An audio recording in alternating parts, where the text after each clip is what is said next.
Okay, wonderful. Is anybody else getting a weird like feedback thing on Is that? it a weird feedback? Now we lost you. Is it still there, the feedback? Yeah, that's better. No, the much feedback's gone now. Okay, wonderful. Goodbye, Butterfly. This is phenomenal. I love How this is a psychological thriller. You don't know what's happening. It knows how to build on that tension and suspense. Can you talk about what was it about the script, about the character that you really wanted to dive into this? Yeah. For either. I'll Take it, jump Adam, take it. first. Yeah. You know, I'm going to start out with the very true answer, which is, I got an audition. I said yes. So I think that, you know, once I got the script, once I read it, once I was able to get into it, then I saw just, you know, how well constructed and smart and tight the script was. And, you know, it gave me an opportunity that I don't always get, which is a nuanced character who's having a serious issue. Right. That's got psychological ramifications beyond just the issue at hand. And, you know, every good actor wants to be able to flex his muscles. And, you know, I just saw an opportunity to really get into it and learn something about myself in the process of learning more and more as much as I could in the short period of time that we had about Ryan. You know, I've said this before in other interviews that I have 2 kids. I don't know what I would do in this situation. I don't know if I would be a jellied mess on the floor, or if I would be as proactive and revenge driven as Ryan is. But it's nice and fun to explore what if, the magic, you know, what if. And, you know, in the process, I made an okay friend in Tyler.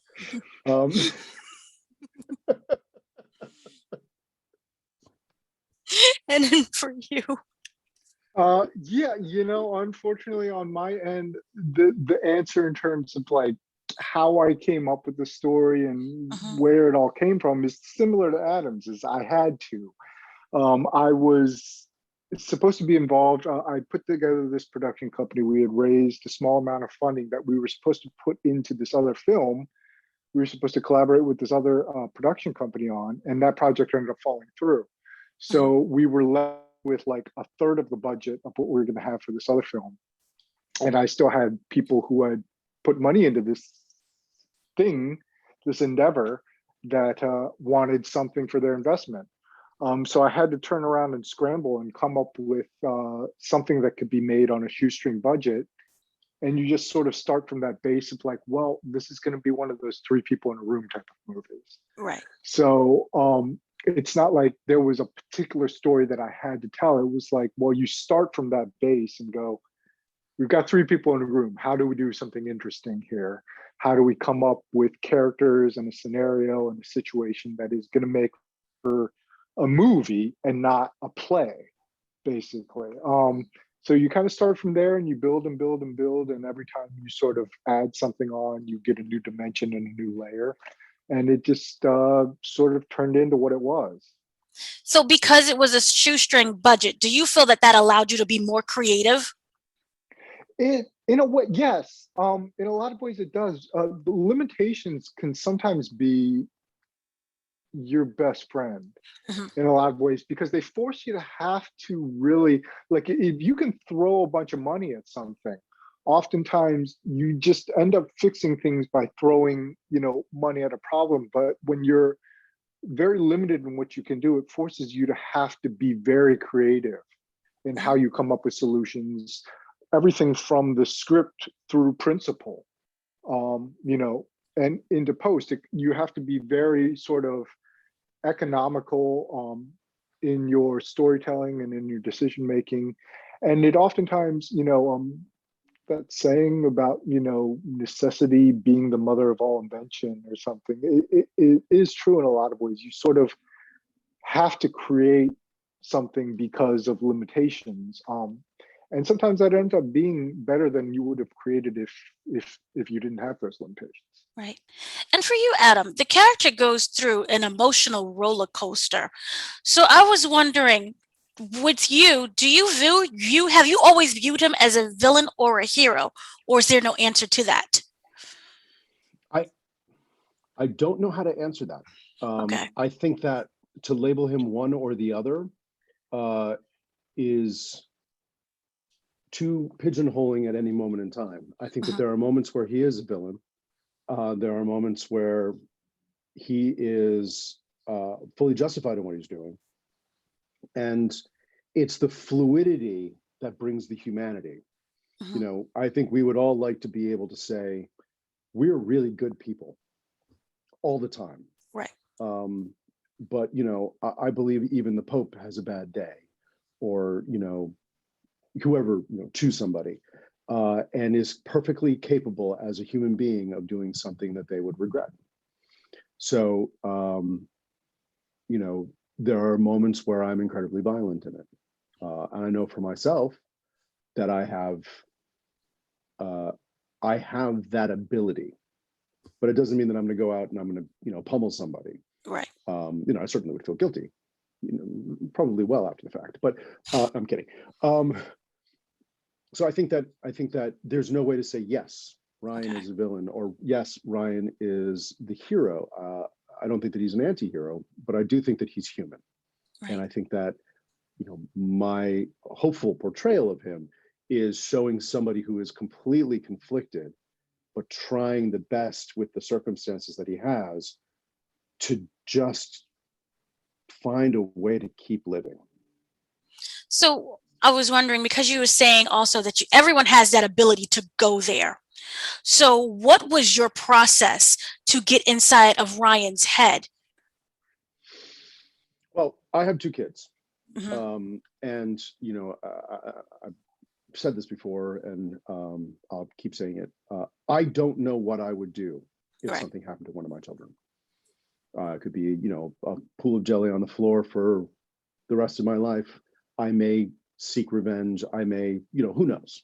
However many possibilities there are, that is that's there. But I do know that, at least, you know, as an actor in my training, we were always told, you know, put yourself in the shoes of the character. Ask yourself, what if? So I kept asking myself, what if? What if? And in that, you know, I hate to make this an acting lesson, but you start then going into, how am I like the character? How am I not like the character?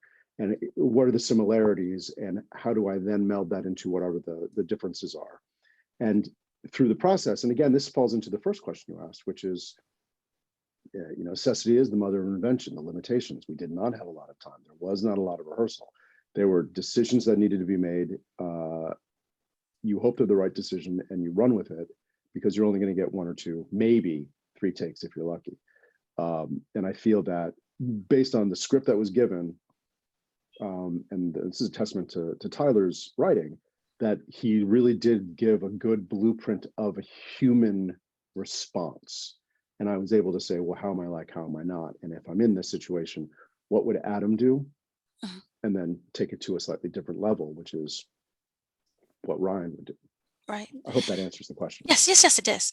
And I was wondering also, what was it about the psychological genre? You said I want this to be a psychological thriller as opposed to afterwards and making it like a cop movie.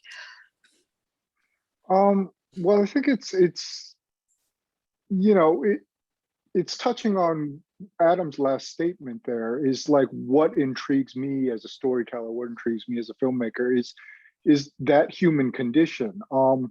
So, you know, when Adam's talking about like what he does, what his character's journey goes through, to me, it's never so much a question of right and wrong. It's just, I think he's doing the human thing.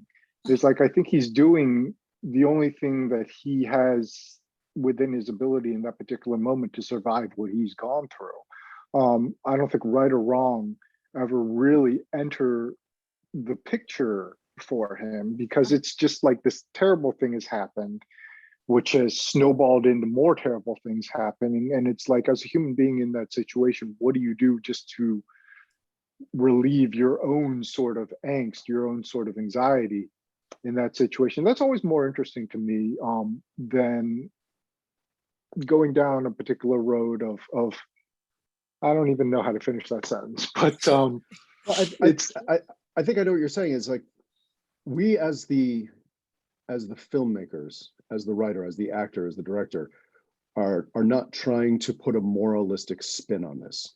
This isn't a a passion play. This is a glimpse into the real the sort of reality of somebody who has experienced a terrible trauma. And now Yeah. what? And it's not our job. And I actually, I didn't think about this until just now. I think one of the things that really drew me to it is that this isn't a moral piece or an ethical piece. This isn't saying that there is a right or there is a wrong. They're saying there is reaction and consequences. Right. So for both of you, because of this is kind of a traumatic experience that this character is going through, I was wondering, when you're sitting down, when you're writing the script and when you're reading the script, are you seeing the visuals or are you feeling the emotion first? For me, there's no separation of the two. I mean, obviously, as you're writing it, you're always, in every description and every scene, you're trying to track the emotional journey of your lead character. You're just like stuck to your lead's, sort of emotional and psychological state of mind, like a monkey on his back. But simultaneously, I also write very visually. Like without, putting specific camera moves or anything into the script, I'm always thinking about transitions. I'm always thinking about particular shots, and I'll write it in a way where, like, my director of photography can read my script and know exactly how it should be shot. Like without me saying the camera pans this way or we dolly down or anything like that, which I don't like to do because you're not supposed to, especially if you're writing a spec script. But I write for myself. I could do that, but then it locks you into a way of thinking about a shot that on the day you might have to be fluid about. But I'm always thinking visually in terms of how to, present the story. Like, for example, like you could close a scene on somebody walking out of a door and open another scene on a person walking in a door. So you've eventually, it's on the page, he exits the room, and on the other page, he enters the room, but visually, you're making that choice, an editing choice right there on the page. Right. So it's both. You're always, I would say the more important of the two is to track the lead character's emotional arc in every scene and every description. But as much as you can too, you want to try to visualize the final cut on the page as much as you can, because you're so limited in your time and your resources. You just want to, and you're always referring back to that. Even once you get into the editing room after you've shot everything, you're still sitting there sometimes with the editor and he's like, so what are we doing here? And you're like, I don't know. You go back to the script, and if it's not there, Right. you're probably not going to have your answer, Oh, is it the same for you? That's a good question. I'm a very visual person, so when I'm reading it, I'm imagining what it would be, not necessarily with myself in the role. And sometimes that helps me figure out where I'm going. Is like, well, who would I see playing this? And then it becomes I think it's through the process of the work that I had to do after reading it and before we started shooting is, okay, now how do I fill this? And I know that there was one moment on set where I knew that I needed to have a very particular response, and I didn't know what that was going to be right up to the moment where they were saying, can you please come out of that room and stand in front of the camera? And I ended up calling somebody I haven't spoken to in like 10 years. And I'm like, tell me how to do this now. So Right. I haven't spoken to him since then, but still, we're all crazy actors. Right. So, we're used to those kinds of calls. But I think I start from the visual and then I have to fill it with the emotional. But I also very much rely on the moment that we're shooting, which doesn't always help if you have to do lots and lots and lots of takes. But listening to the other people, feeling the energy of the other actors, and the experience that's in the room, I think is also very helpful. Now, for both of you, is there a proudest moment that you had that made it into the cut? Adam? I'm trying to think. I can't think of like a proudest moment. I'm especially proud of being thrown out of a window. No, I'm kidding. I think that was Wayne's sorry, Tyler. I call him by his last name. I think the moment that I'm most proud of is at the end, with that little. I don't want to give anything away, but that there was a reality and an absolute truth to it that I feel wasn't overdone, wasn't trying to hit a home run. It was just the simplicity of me with that other person in that moment, which we're actors. The difference between actors and people are actors try to show emotion and people try not to show emotion until it's too much and they can't help themselves. And I feel that moment was very much a person. I just thought of my proudest moment. Okay. I think I know what my proudest moment is. I think it's getting into the editing room, putting everything together, and only needing one pickup shot. There was one thing that we didn't get. Oh, wow. On like this just fly by the seat of your pants production. My first time in the director's seat, my first time in the writer's seat as well. And we, after all was said and done, there was one shot that we missed or didn't quite get, and there was no actors in it. It was just a pickup shot of a particular item that we needed to get, and so we were able to basically recreate the environment and just go and do it in somebody's garage. But that's part of my proudest moment from principal photography. So for both of you working on this film, what would you say have been your greatest lesson that you can apply to the future? Adam, you go first. I gotta think. I have to go first? Okay. Yeah, you gotta go first. I think I knew this going in, but it was just an excellent reminder is be prepared. I tend to want to see what other people are going to do and sort of see where my music is in the symphony of the scene. And on a very small budget, on a very quick turnaround, 17 days, there isn't much time. I mean, we're talking, this is jazz. This isn't Mozart, or at least it's not Mozart's Requiem. So being completely prepared with knowing all the lines, knowing what my emotional beats were, having broken down the script, and really doing the work. If I were to be in another situation where I had a whole hell of a lot more time, I think that I would need to have the same level of preparation, that I don't get the freedom to sort of figure it out as I'm going along. Right. Yeah. For me, going into the next one, I would say have distro locked first before you start principal. I would say allocate more of your budget to not only post, but delivery and lab fees and making sure that you've got all the proper audio stems and everything like that.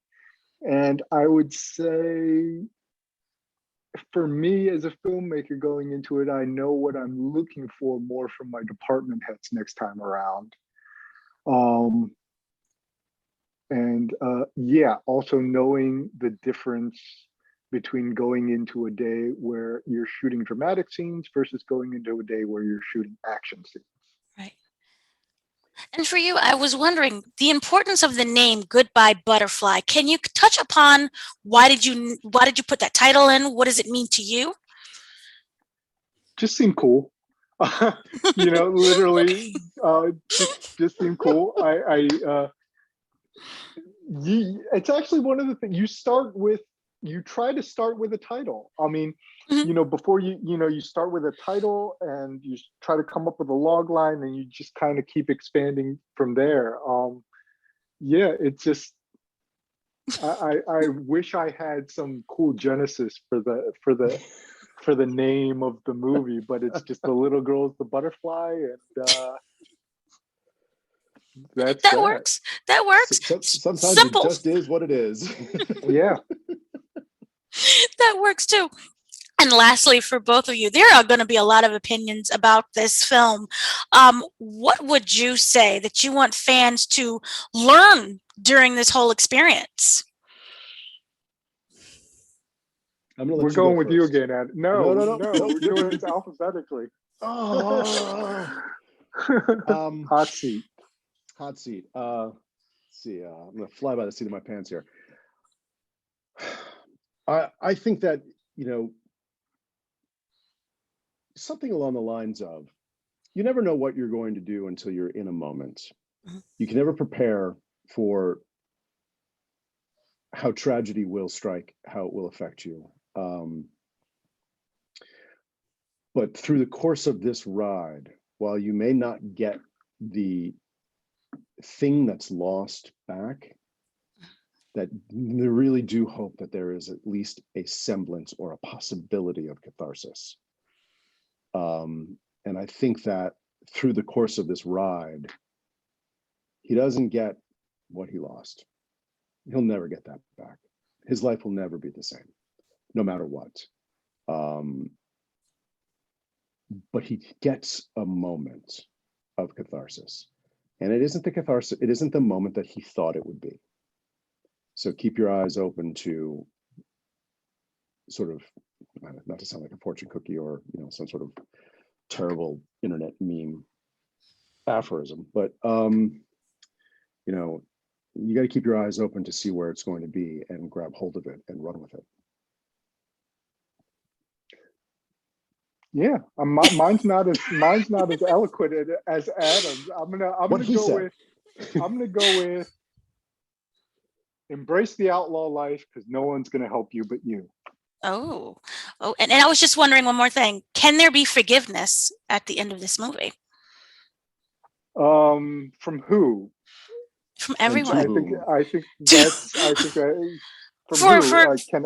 Can Adam forgive himself for everything that has happened, even though it has a moment of catharsis? Because overall, this is a sad thing. Yeah, Both are wrong. I think that's a good question that we probably shouldn't answer for the audience. I think it's we should leave it up to them to decide. Okay. Based on their own morals and their own sort of ethics and how they view things. Yeah, probably up for them to decide. Yeah, that individually. Wonderful. And how life will continue after this moment. Mm-hmm. I mean, that's the question: is how do you keep moving forward? All right. Yeah. Thank you so much. Thank you. No Our problem. pleasure. Thank you. Okay.